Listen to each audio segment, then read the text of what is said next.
We're just going to jump right into some hard-hitting conversations this afternoon. But before we get started, I want to get a feel of the room. So when thinking about promotions and raises, how does it make you feel? Give me one word. First word that comes to mind. Share me in the chat. Anxious. I feel like my word would be like, da, which is essentially like anxious, scared, motivated, anxiety, lowballed. Yes, Oh, fired up. Okay. fired up. Yes to lowballed. Yes. Well, we're all in the right place because in the next hour, we're going to talk all about know your worth, a very real conversation about salary, promotions, getting paid what you're worth. So just to set the room, we're going to have 45 minutes of conversation and 15 minutes of Q&A after. If you have any questions throughout, just put it in the chat. I will keep an eye out for it. I'm going to make sure that it gets answered. And if throughout the conversation, if you have any thoughts, any like preach moments, just throw it in the chat. We love to see it. By the way, my name is Tina Yip. Didn't introduce myself quite yet. I was born and raised in Hong Kong, lived in New York for 10 years on a visa, and finally got my green card. And I'm also founder of STRTGST, STRTGST. And I worked in advertising for a decade at companies like RGA and Big Spaceship. And I now ground all of my work around community building, future work, and personal development, helping folks live more creative, meaningful, and aligned lives. And I'm just so excited to be here today to introduce our two panelists, two incredible folks that I think Bernice were mentioning that she hyped up to illuminate us on how they've been able to maneuver and rise up in the corporate hierarchy. So first up, we have Clara Law, who is the marketing strategy leader and senior manager at Deloitte, and she is also a board member at Asians in Advertising. And we also have Maryan, Samson, who is a senior researcher of consumer insights at Netflix. Welcome, both of you. Thank you. Yeah. So happy to be here. Hello. Okay, so I want folks here to get to know both of you a little bit. So give us a quick rundown of your Asian identity, your career so far, and your proudest AAPI moment. Clara, you go first. I was hoping you would say Maryan. You go. So I'm Clara. I am Chinese American, first generation. My parents came here in the late 80s, and been here ever since. I would say when I think about my career so far, it's been extremely non-linear. When you look at my LinkedIn, you're probably like, what is that? But I've been very fortunate to work with a lot of amazing people. And I see Kai's comment. Yes, I spent the last amazing 6.5, almost 7 years at VML&R, and I'm fresh new in my new role here. But I would say my proudest AAPI moment is a moment that I had at VML&R when I wrote an open letter to the industry, which was probably one of the hardest and most challenging things I've ever done in my life. And, to be able to articulate a point of view that was, and finding the right words has been a lifelong journey. And in that moment, that open letter with all of the support from all of my colleagues and friends and everyone who read it, it has been, the beginning of all of the work that we do as a community. So yes, and Jamie and Ginny and everyone at VML&R have been so supportive throughout, but that is my proudest moment to date so far. Yes, shout out to that open letter. It's on campaign. Oh, Jamie linked it in the chat, so check it out, folks. How about you, Maryan? Tell us. Yeah, so hi everyone. So I'm Maryan Samson. I'm born and raised Los Angeles, but I'm currently living in London. I've been here for 2 months. And I am a product of 2 immigrants. My mom is from the Philippines. My dad is from Somalia. And I worked at National Research Group for 3 years. I moved on to Disney, and then I moved to Netflix, where I've been for 4.5 years. I would say I thought a lot about what my proudest AAPI moment is, and I couldn't really just think of one. I think anytime that I find myself in a room that I'm like, statistics would tell me I shouldn't be in this room, I'm proud. And I feel like that happens pretty much every day, every week. So I feel like I'm proud all the time of being a part of the AAPI community and just being represented in the room. Yes, wear that badge. Yes. And so, Maryan, you've been at Netflix for over 4 years, gotten 3 promotions. Yeah. Clara, you were at VML&R for over 6 years, gotten 5 promotions. And in our pre-chat, I learned that both of you care a lot about changing the conversation around raises and promotions, especially in regards to how we've been traditionally been taught to think about it. So let's just start there. How have you been approaching these raises that you want to kind of blow these people's minds about? Who wants to go first? Clara, go. All right, I'll go first. I mean, I think it comes down, when we talked a little bit about this in our prep session. I think a core part of a lot of the conversation that we spend time on is like the end destination. Where we're like, okay, how much money are we making? What's the benefits? I want to get the most. I want this. But the biggest secret, and I would say, is actually really understanding your worth and breaking that down. It's so important for us to understand before you even get to the conversation, right? I saw everyone, like when you think about getting a salary or talking about it, everyone's first reaction, including myself, is anxiety, nervous. Some people are like fired up. You're pretty awesome. You're probably the unicorn in that. But understanding your worth is so, so important. And I think it goes beyond, okay, what have I done for the company? It's about where do you know your value is as a person that you will do in the future, right? So what is the value of the work you have yet to be evaluated on? So if you can think about yourself in that kind of future state, it'll be critical to think about how do you defend your worth, right? In that sense, once you know it, you have to then defend it when you're having that conversation about, can I get to the next level of a promotion? Can I get to the next level of a growth opportunity? So that's something that's really big. I think that's the biggest secret that drives all the other things that come after. The moment you know your worth, things come, then it's about a different type of skill set of negotiating. But we have to, as a community, understand that we need to advocate for ourselves and our growth in a way that we were never taught. And we never realized how important it is. And that's me sharing from a very personal level of once I realized how much it impacted to know and defend my worth is when all of the promotions and growth came along. Absolutely. And I'll echo that is that, I think for so long, I think that comes with time. Like, I don't think I realized that in the beginning of my career. It definitely has come more recently in my career, that conversation I've been having with myself around, no, again, like you are valuable being in that room. You are a representative of a voice that's not in that room. If I was not in this room, would this idea have come up, right? And so I think that, you bring such valuable insight that what's represented in the room is most likely not going to be there. And that value of knowing your worth, it comes from not only your life experience and work experience, but it's the fact that no one ever told me like, hey, you are valuable just for the fact that you get to be here and have a personal opinion on things. And I think for so long, you're taught that growth is linear, right? Like you wait your turn for things to happen, and that is how you figure out your worth is through time. Well, I've been doing this for 20 years and that's what I'm worthy of X amount or of X promotion. But in reality, it has nothing to do with it being linear. It is when you hit that point of figuring out what your value is and what your worth is, like Clara was saying, is that's when that aha moment happens for you.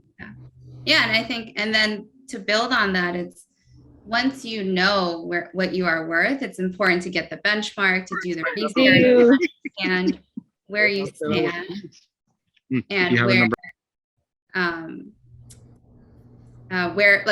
where you stand and where right? So you do that research after, but then it goes back again to know your worth, because then you have to defend it, right? Then somebody in the negotiation, you're getting an offer and someone's like, well, I think you're actually worth this. And that's when that's the test of whether or not you actually know your worth, because did you ask for enough? Did you really defend your position enough in a way that is meaningful to your value and your contributions?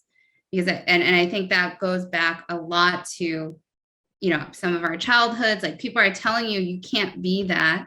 Therefore, the worth, and this is a lot, when we talk about mental health and the importance of us understanding that confidence within, because everyone's going to be like, oh, well, I've heard that 100 times. People are like, well, you don't have enough experience for this title. We would never hire you at that. Great. But then they still hired me because there's always an exception to the rule. So but you have to know your worth to be the exception too. Yeah. Yeah. Yeah. So in terms of going deeper around this concept of knowing your worth, can you contextualize it a little bit more around how you approach getting to know your worth? Like, what are some things that you did? Maybe whether it is like reflections or self-awareness exercises, what are the things that you did to understand like what it is that you're worth? So I would say that again, it came with time. I would say in my previous jobs, I didn't really think about it that hard, right? Because I think that I really was following the linear timeline of I'm waiting my turn for something to happen. I do think Netflix has changed that for me completely because they encourage it. But I think that at that point, it was my worth. And what I started realizing what I was worth was when other companies started approaching me. And I was like, oh, well, I'm valuable to you too, right? And then it was through those conversations and then understanding that the background that I had, but the value of the conversations that I can bring to a room was also important. So I don't know that, I wish I could say that I had some enlightening moment where I was journaling and I was like, I'm worth so much, but it actually just came with the experience of realizing that when you go and seek out and not even get seeked out, I wasn't even looking, they came to me. And I think that's when the conversation started for me of, if other companies are looking at me, there must be a reason why. And that's what caused my then reaction of, oh, I do bring something to the table. What is that? And so I think it came more so from the growth of learning about myself through the experience of just having more work experience and working for different companies. Yeah. I think for me, it's slightly, I think it's a mix of time and amazing mentors.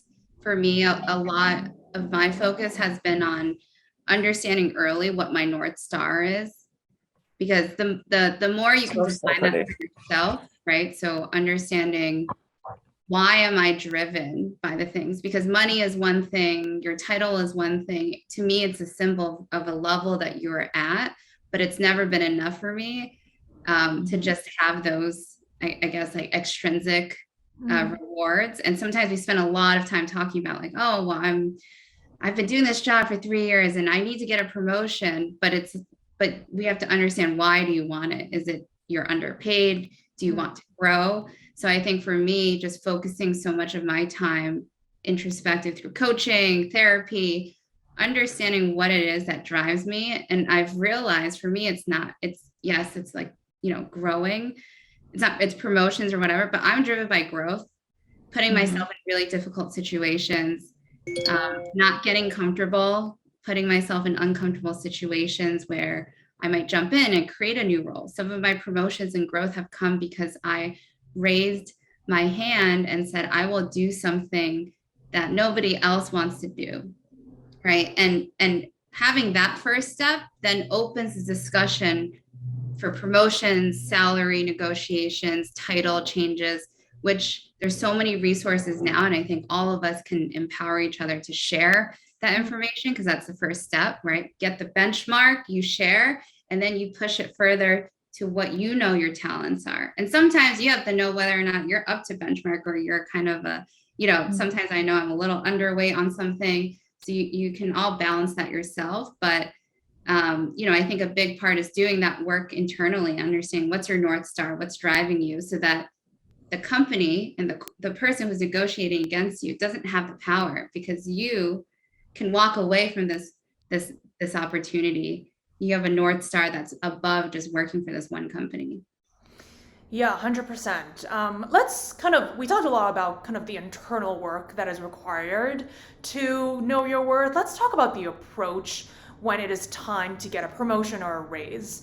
So Maryan, Bernice mentioned something around, you got a 3-bedroom, you negotiated that. And I think what both of you mentioned is around this process is not linear. So if it's not linear, how have you two approached this process of getting a promotion, asking for it, and all that in the past few years? Yeah, so the way that it's worked for me, and I'll speak specifically about Netflix. It is a very different culture here when it comes to promotions and raises, which I'm sure many people are familiar with the Netflix culture deck, which is reads. He's very, very proud of the way that he runs the company, which is all about transparency. And one of the important tenets of that is us having conversations with our bosses when we are approached by another job, sunshining that to our boss and having a conversation around, are you being paid top of market? And that means that if another company comes to you and is willing to pay you more for a higher level job for the same job, then that would make my manager then reevaluate whether or not they would, it's called a keeper test, keep you. So it's, are we willing to pay this person more to keep them, give them a promotion in that case, make them grow to whatever role the other offer would have been. And then you have a very open and transparent conversation with your manager around that role. Okay. So what I would say is that I think that has changed the way that I have approached both promotions and raises at Netflix, because it isn't a scary conversation. It's actually very much a, hey, we should have a conversation because now my top of market has changed. What will we do about that? And so that's how those conversations have happened. I would also say it's not that they're not scary. They definitely are. But one of my favorite sayings, which I'm sure many people have heard, is carry yourself with the confidence of a mediocre white man, and approaching those and going into the room with that confidence of, I can talk to you about this and feel very confident in what I bring to the table and whether or not you will keep me. And so I think it's been great for me, because I think before I would go in much more timid and think that I was asking for a favor for a promotion or a raise, when in reality, it's not a favor. It's something that I am worth and should receive if I'm being offered something else. But again, I do think that has come with the fact that it is built into the Netflix culture for that. And at previous jobs, that was not the same conversation. Yeah, the Netflix is such a unique culture that they encourage you to bring them counter offers that way. But with companies that don't have that culture, perhaps, how have you, Clara, approached negotiating and getting your raises? Yeah, I was like, I haven't been as lucky. I think there's probably a mix of three, and I want to almost separate what negotiating in your internal, like at the same company, versus negotiating for a net new role, and focus a bit about that internal path. And we can talk about external, because then it's like negotiation 101. But internally, I think I've found myself successful in the sense of, again, going back to my North Star, looking at places and jobs in the company that aligned with my North Star of growth, like areas that I can join a new team. How can I help a team grow, help people grow, help business grow? And putting it in the context, and this is probably actually some of my mentees know this, but I put together a pitch deck of myself. And, some people might be like, well, that's like, I don't want to have to prove myself to go get this promotion. But for me, it's not about proving myself, because I think I've done that through my work. The pitch deck is about showing you the future of where I'm going and what I will bring for you, right? So when we talk about pitch deck, I want to be very clear that it's not about proving yourself anymore, but it's telling the story, again, about your worth and the future of the team or the role that you will bring, and how you will shape and change said department, company, role in a year. So therefore, you need to have me in this position, because if you want these results in 2 years, then I'm the person to do it. So it's more about setting the story, about building that next chapter for you and the company, your boss.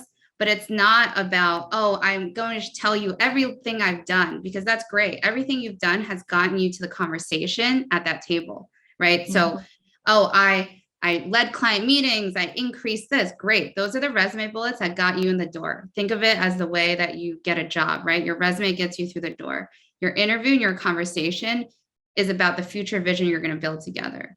And the more you can unite it around your boss or your manager, the person that you're talking about this promotion is, right? You want to make your boss look good. Your boss wants to make the company look good. If you can align your personal values and your superpowers with everything there, it's a slam dunk. That's a no-brainer for your manager to go up the chain and say, this person just sold me this whole vision. It aligns with our company vision. Let's make it happen. But we have to do that work to do that. And I think not see it as a way of proving ourselves, but again, defending the worth in a way that is about telling your story. And as Maryan was saying, it's about everything you bring to it, right? Your point of view. I'm a Chinese immigrant. I look at things in a different way. That is everything you're selling in that pitch deck and story about yourself. So I'm very passionate about that internally.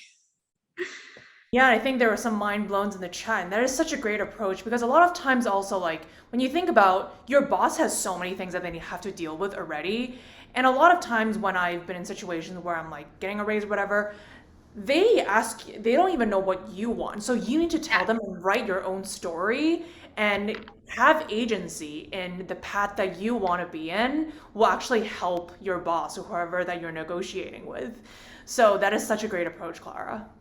Yeah. And I think sometimes too, we get hung up so much on the salary. By the time we talk to our boss, it means that whatever was in the role, it's already become so unfulfilling that money is the only thing that's keeping us there.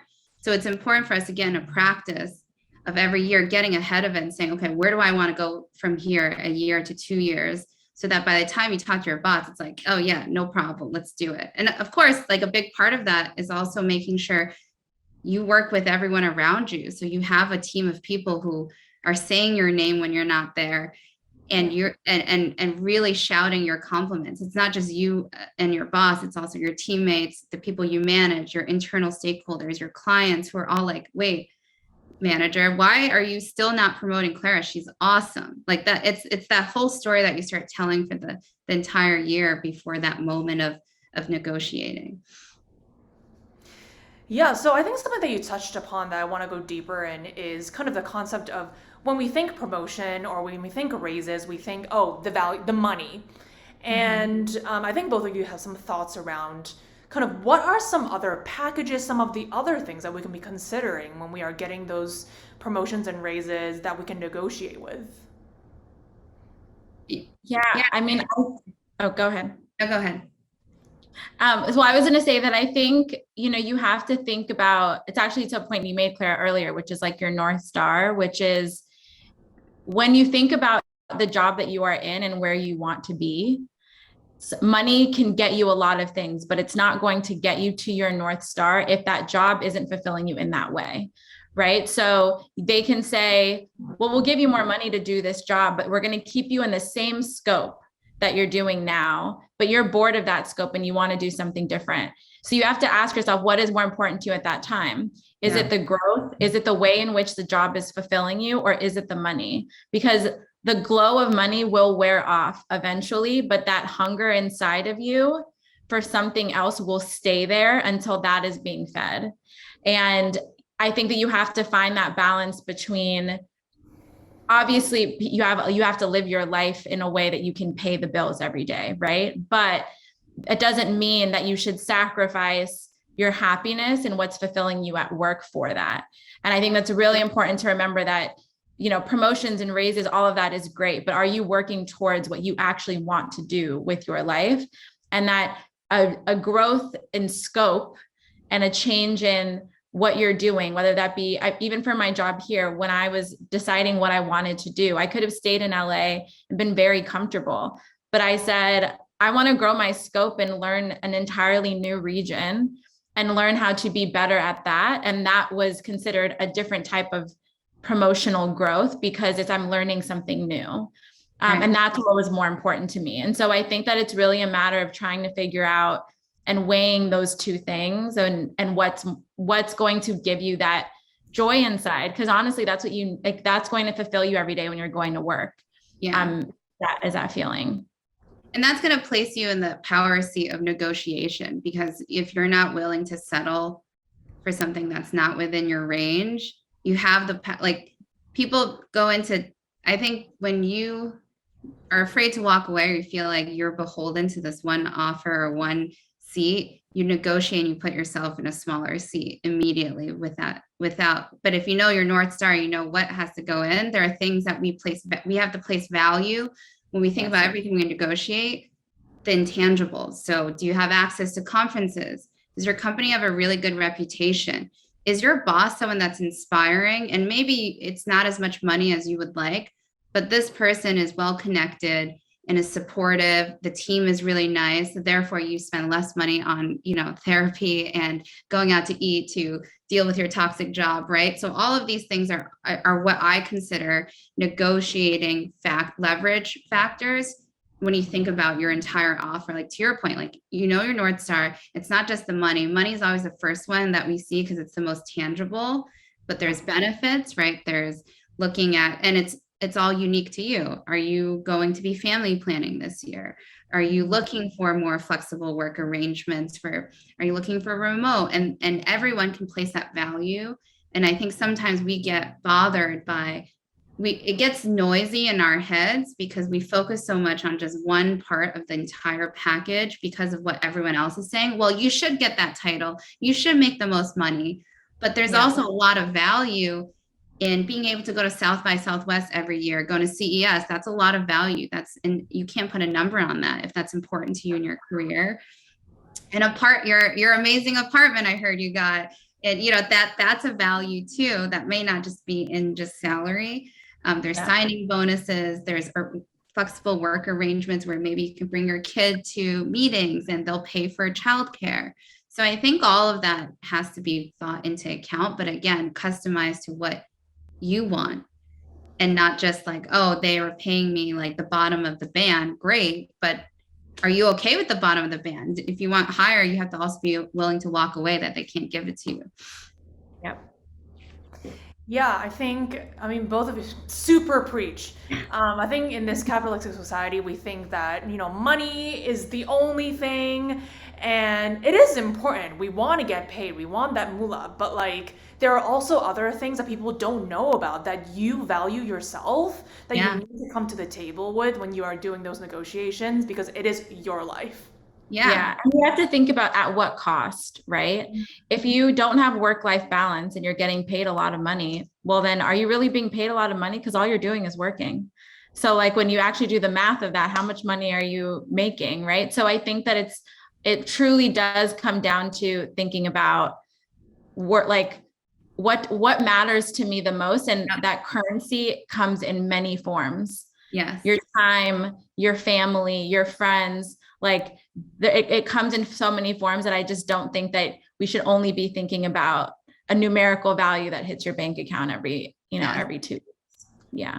I always like to say, and this is a reminder for myself, is your energy is actually your currency. That's the real currency. It's not dollars, RMB, pounds. It's your energy. And that has a value, like to your point. So like when we negotiate, I think people are always like, wow, how did you get all that? I'm like, yeah, it's because it's what I want. It's what I wanted. And I know that I'm not settling for any less, and I'm willing to walk away without a deal. If that's the case, that means we're too far apart of where we want to be.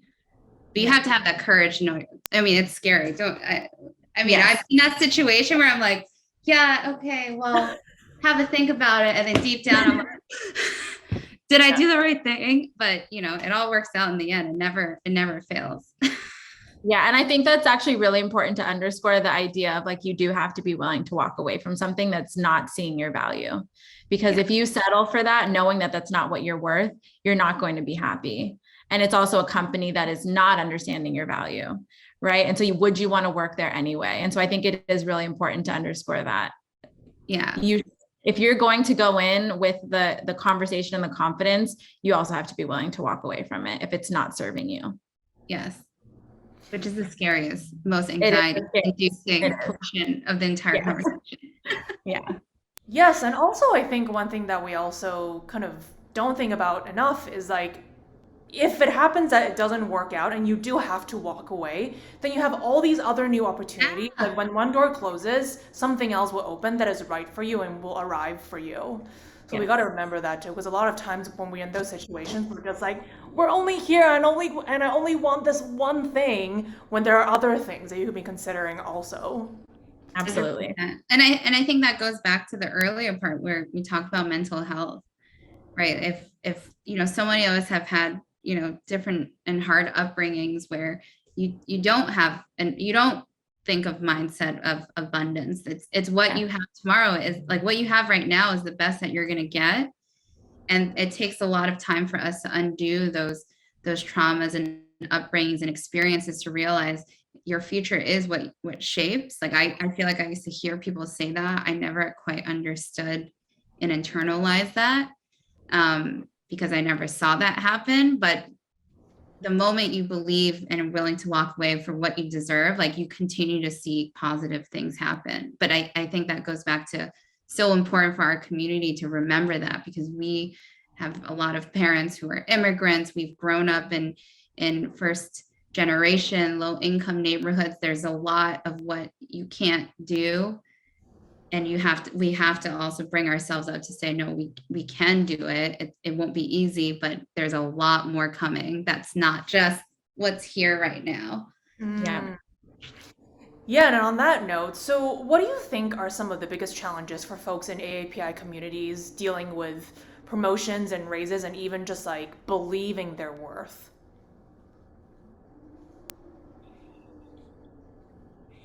I would say, Oh, go ahead. No, you no, go no, ahead. no, you go. No, I went first last time. So no, What? I went first last time. You go. I mean, I think for me, it's about, like, I think it's two parts. One, sometimes we think we have more control of our entire career. It's all like an individual thing. Like we have to work really hard. We put it on our back. We take a lot of accountability. I mean, by the way, this is me. This is like my personal experience. When you realize getting promoted and growing takes a lot of people. It's all the people that you were nice to. It's all the people you worked hard for. It's your coworkers. It's people underneath you. And knowing that you don't have to do this alone and you don't have to prove yourself. I think we spend a lot of time proving ourselves, at least for me as an immigrant kid. It's all about my parents proving their worth, like proving, going over and above, achieving constantly, like not being able to stop. It doesn't stop. It continues and continues. And I think for us to think about, I think that's a challenge that we have, because we get stuck improving ourselves, which means we're heads down doing the work, but we don't spend enough time advocating and telling our story. So it's almost like our community needs to kind of go from this proving, yeah, we've proven we're really effing good and smart and hardworking. We'll stay late. We're always getting it done. But we have to move that dial back up to say, okay, well, this is my story. This is where we need to go. And here's how we're going to do it together. Versus like, here, let me continue to prove myself. Because at some point we have to turn it from proving to now you need to prove to me why I should work here, and shift that mindset a little bit more in our community. I think that's a big one that challenges us. Yeah. Plus one to all of that. I think that it's a matter of, my parents both being immigrants, you're constantly being told like stability, right? Like, don't rock the boat. This is good enough. It's what you were saying earlier around scarcity mindset. It's like, you need to just be okay with what you have, because that's great. You have something. And it's also like being grateful that you have that. And so when you ask for more, there's also this like part of you that feels like you're not being grateful because you want more. And so I think that that's like ingrained in you as you're a kid, of like, you just have to do, head down, do what you do, and like, it'll happen eventually.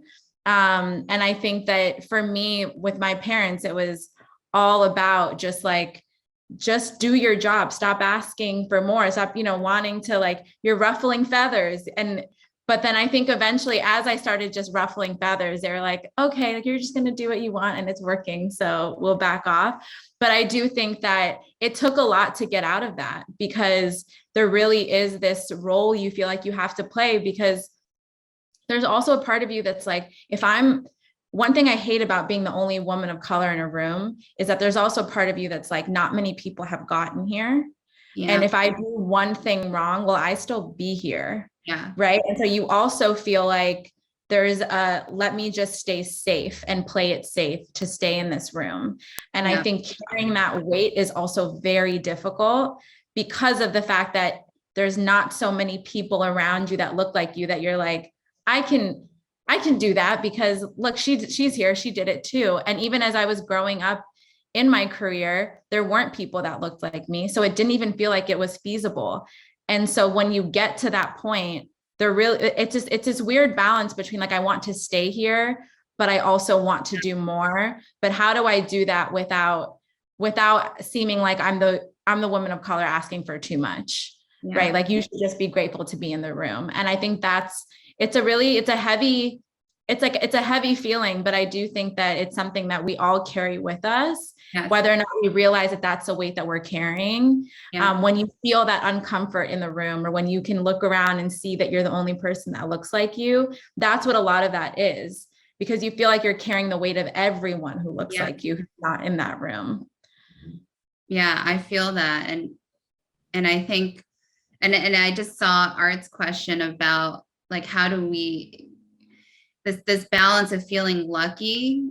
And I think I struggle with that a lot too, because I'm like, okay, I'm here saying, all right, what's my next move? I want to keep going. And then I'm actually really lucky to just be here in this room, because there's so many other people who look like you and me that are still asking for promotions and not getting invited to dinner, not in this room, that it's like, you just hit on such an, like, I feel so emotional about it, because it's where you want everyone to come up with you, but then there's times where you're like, wow, I'm the only one. And then I'm complaining about it in a way of like, I'm not good here. I want to keep going. That it gets in my head a lot, where I'm like, okay, these are really first world problems, like talking about growing my career, right? Our parents don't have that choice. Like they picked things that existed and excelled at it, but it wasn't like my career, you know? And I think the more we talk about it, the better I think we can all heal as a community and acknowledge all that we bring. And I will share this with everyone. I think for me, one of my North Stars is knowing that because my parents came here and didn't have as much freedom of choice for the careers that they wanted without responsibilities, it's up to me to take that privilege and bring it to the next level. So can I be the senior executive? I want to be a CEO. Like that's something I never even talked about publicly. This is probably my first time saying it, but I have to acknowledge the privilege that they gave me so that I can continue to keep going, whether or not it's easy or hard. It doesn't matter if I get there or not, but I have to shoot high enough so that I do justice to everything that they've done for me. Yeah. Thank you so much for your vulnerability, Clara. Yes, preach. Yeah, I think it's a thought of shifting, feeling like I'm just lucky to be here, to our parents has done so much sacrifice for us, so we need to work even harder. We need to make our dreams come true and make them proud, and also make ourselves proud, because it is our lives that we're living. So stop being small and think big and manifest those things that we want to do. Take up all of the space in the room. That's what I mean. I think there's, for so long you're being told to like be small, don't take up space. Take up all the space in the room, because you have the capability to do it. And I think because you're not used to seeing the room look like you, you feel like you have to not be seen in case like someone catches me that I'm in there, you know? And it's like, and that's also, it's a very strange feeling. And I think it's also like, we want the rooms to look different. And in order to do that, we have to climb to make sure those rooms look different, and to make sure we're represented constantly throughout our careers, but also as younger kids are coming up in theirs, you don't want them to feel the same thing. And so, yes, CEO, because when you're the CEO, you get to make those changes from the top down. And that's how far we have to climb to see those changes happen. Yeah. And I think just even having that like for us to just show that, to your point, I show that it's possible, like, and have people like us redefine. And that's my whole thing is I think there's such a pressure of what leadership should look like in corporate America and anywhere in government, et cetera, that all of us have the power to redefine that leadership. Mm-hmm. Asian people, by the way, are CEOs of billion, there's Jack Ma, we run billion-dollar companies, but in the US is the only place that Asians can't really run. There's only 5 of us that run Fortune 500 companies. And I think we have to really shift that narrative and empower ourselves to keep going forward, even though that corporate ladder is really tiring. Mm-hmm. Sure is. It's a lot. Yeah, and I think, it's important to also align our mission and values to something that is larger than us. Every single person that is in this room right now can be representation for all of us here. So we got to do this together so that we can be represented at the top or whatever that you're doing and how you want to do it. So we have a lot of questions that's coming in. So I'm going to go through some of the questions. First one. So I think that's specific to Clara. In terms of being able to tell that story that you mentioned, what's the work you do to craft it? What homework can we do to craft it for ourselves? Not only for salary, but to get your next great job at a new organization? So it's a lot. Just like we all work in marketing or advertising, how much work it takes to do one tagline. I spend a lot of time, and Tina knows this. I ask my friends every now and then, like, what do you think I'm good at? Or like, where do you think I could go? Right. So sometimes I like to do as a strategist, I really like to nerd out on getting a little bit of qual. So doing research on yourself, right? What are your friends and family say about you? Getting feedback from the people on your team.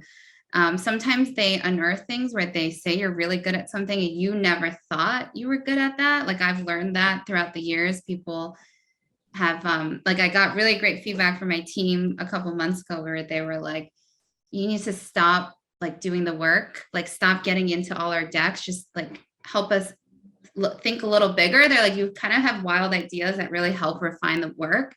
And that was a great example where I was like, I have to stop proving myself doing the work. Like I can think big. But asking team and being vulnerable to say, hey, I'm really working on this North Star for myself. Like, can you please give me some real concrete feedback, whether it's positive or negative? I need the feedback so I can grow. And then I think the second part is crafting, and this takes time, crafting your mission statement, just like we do for brands. Do it for yourself. I had this like breakthrough moment 2 years ago where I was like, I don't know what my purpose is. Like I knew what it was in college because you're just like graduating and then you get post grad, you're trying to find a job and then you're trying to get to an industry you want. And a couple of years ago, I was like, I really like where I am. I love my company. I love advertising. I'm like, I don't know what my North Star is. Like, where do I go from here and where do I grow? And that takes time. That's the homework you need to do before you tell the story. And sometimes you just have to practice it. You might need to go on 100 interviews to land that story. You have to practice it with your friends. You practice it with strangers. And I think eventually all that homework gets to this one day, it'll work really well in your favor when you can tell the story about yourself. So I hope that answers it. It's kind of a long-winded way to say that, but I would challenge you to think about it in the way that you do this for clients or brands in your day-to-day life, but do it on yourself. Yes, and we have a tactical one coming through. This is a good one. How do you navigate a situation where you find out a white male on your team came in higher than you, about 10% higher, and we live in a similar large city, just on different coasts, and you and others have confirmed that about you, perform the same, if not better than he does? What do you do then? Talk to my manager in HR with the facts. Yeah. I guess my question to that is the white man also in support of you? Because then it's a slam dunk. Great point. Dropping the mic, cool. And then this one is another tactical one. A lot of companies are hiring remotely right now. How does that affect your salary negotiations? Do you base it in your own area still, or do you base it in the area of the company, or does it not matter? I think you have to look at a benchmark of your market. So think like in terms of the research, it's like, what's the benchmark? And then assess for you, what is the number that would make you really happy with all things considered. So if the benchmark, let's say it's 100,000 for your current market, but you really, yeah, I think it really goes to like, where is the number that makes you satisfied, and make sure your number is actually within the range of both markets. Yeah. I was going to say the same thing. It's usually based off of where you're living. I know that a lot of that has changed during COVID. I don't think it mattered, but now that people are going straight remote, it usually is based off of where you will be staying in your remote area, like where your home base is. But yeah, I agree with you, Clara. It should be you should try to get the numbers in the areas that you're considering and then figure out where that aligns best for you. Yeah, and I think both of you guys touch on this where, a lot of times we do research around kind of like the benchmark to know what other people are making and all that. But at the same time, I think we also need to do in-work reflection of like, how much do you want to make? Yeah. Instead of just only comparing externally. Yeah. Okay, more questions. Sorry about this alarm. They're testing this alarm in this building. We're on fire. Hopefully my voice is louder than the alarm in here. Okay. So how do you have an HQ located in a lower cost of living area understand and be convinced that they should pay you the premium required to live in a higher cost of living city?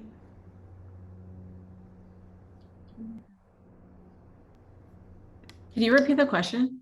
If the person can also clarify what they meant about the question. So how do you have a HQ located in a lower cost of living area understand and be convinced that they should pay you the premium required to live in a higher cost of living city?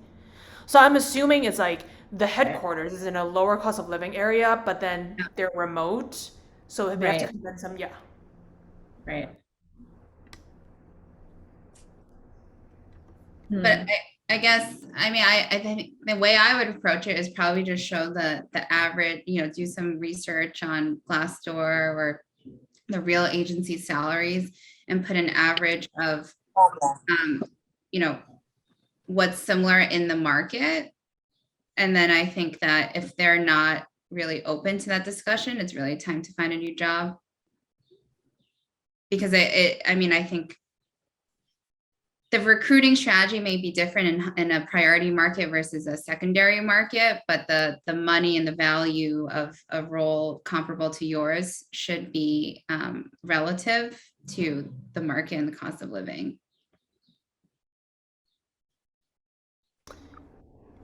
Okay, next question. Okay, this one. I work in production at an agency. Since this is a smaller sector of the industry, there's very little salary transparency. How would you recommend finding comparable salaries?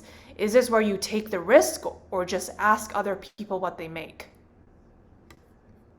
Other people at their job or other people in the industry? Unclear based on that question. Oh, in the industry. Oh, thank you. In the industry. Oh, yeah. Yeah, I think that I would ask. So what I would usually do is I ask my friends who I know in the industry that work at other companies and ask them what their salary is, if they're comfortable with sharing. Like if your own company won't share with you or your peers, if you don't feel comfortable asking them, but you have peers outside of your company, usually if they don't work for your company, they're more likely to share it with you because it's not, apples to apples for them, but for you it is. So I would use it to collect data points of what other people in the same industry are making. Yeah. And I also think too, and going back to Tina's, like also put in your own, like, what is it that you need to be happy and financially healthy, knowing your situation. And sometimes that's where you can push it. Like, I think, I don't know, I probably don't follow all of the right rules for negotiation. Like, I put out the first number when I negotiated a couple of times because I was just pretty confident that's where it was. And then the recruiter came, was like, oh, you're like not within our range. And then I just said, okay, that's fine, no problem. And then they come back like 3 days later and they're like, okay, we can still have the conversation. So that was a number that I knew was out of the range, but it was the value of what it would take me to leave someplace or to even entertain it. So I think there's a little bit of that too, where you have, sometimes it's like blind risk and faith that your number is reflective of your value, and people make exceptions for you. And sometimes that happens in your favor and other times it's a no, but it doesn't mean there's more people who don't come. Yeah. Yes. Okay, we have another one. How do you negotiate a benchmark for a job that doesn't exist? As in, if your job is a newer discipline, so there isn't a lot of ways to reference salaries or career paths. I mean, that's kind of in your favor though, because you can pull, like, if you're doing a role that's like 3-in-1, you can just take the highest average of all of them and be like, listen, I would take advantage of that and be like, well, it's not this number because it's X for these reasons. Like, you're almost in the driver's seat for that one. Yeah, I had a friend who actually started a role at Netflix that was not, we couldn't find comps for it anywhere. And he ended up being in the position of power because of the fact that he could say, well, I don't just do this job that gets paid this much. Yeah. I do this job and this job that get paid this much, right? And so I think I feel like everything we're pointing to leads to research and trying to figure out like where you land in the ballpark, and then add tax. But I do think that it truly is a matter of like, you are in control of that conversation to find the comps. And a little finesse, because then you're like, well, you want me to do 3 jobs for the price of 1. So it's a buy one, get 2 free, which means you really need to hit it on the higher end, right? Because you're getting now 3 people in 1. And that's also a great deal. It's adding the tax. As my cousin always says to me, know your worth plus add tax. So, up it just a little bit. Yep. Yes. Get it to a number that you feel uncomfortable in, and that's the right number you should be throwing out. Yes. Where it's a little uncomfortable. And I also think that's the thing. And I know Jenny's on this call, but I had taken a negotiation training with Jenny. But one of the things is, if someone accepts your offer right away, it means that it was too good. You have to also make both parties slightly uncomfortable where they have to think about it. And that means you're negotiating at the right pace. Because if you're like, oh, can I have $5,000 more? And everyone's like, your recruiter's like, sure. That means you didn't shoot high enough. Yeah. You could have there was more. Yeah, 100% what Senna said in the chat. Say the number that you can out loud without burst out laughing. Okay, one more question. If you're a senior leader but not manager, what are some other ways to show value and impact in the story crafting? What artifacts do you create when trying to present this story for job interviews?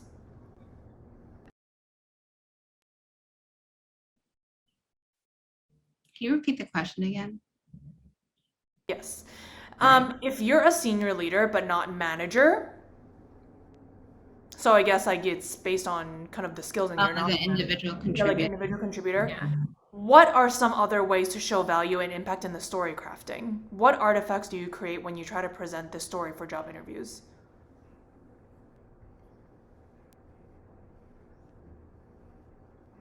I would probably think of it as like impact on the teams that you work with. So I'm guessing for this person or this role, if you're a senior leader, you're an individual contributor, that means you work across multiple functions, and maybe showing that kind of ability to be agile and flow well with a lot of different stakeholders could be a great way to show impact.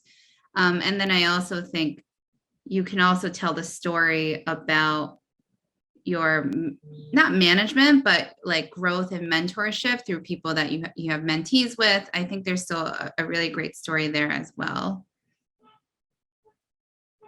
And I think also the thing that's interesting with people management is that not everyone wants to be a people manager, and not everyone should be people managers. I think that that's actually a conversation most companies should be having.